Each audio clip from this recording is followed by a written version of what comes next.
ఆదిలాబాద్ జిల్లా కేంద్రంలోని ప్రెస్ క్లబ్లో ఏర్పాటు చేసిన మీడియా సమావేశంలో Ekta taxi drivers owners union నూతన కమిటీ వివరాలు వెల్లడించారు.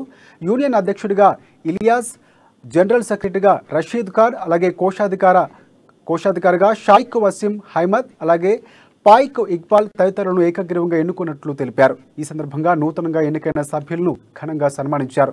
డ్రైవర్ల సంక్షేమానికి తన వంతు కృషి చేశానంటూ Ekta taxi drivers owners union నూతన అధ్యక్షుడు ఎండి ఇలియాజు హైమద్ తెలిపారు. ప్రభుత్వం నుంచి అమలయ్యే సంక్షేమ పథకాలు టాక్సీ డ్రైవర్లకు అందేలా పాటుపడతామని పేర్కొన్నారు.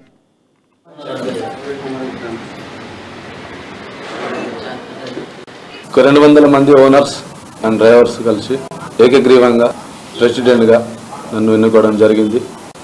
డ్రైవర్ల సమస్యల కొరకు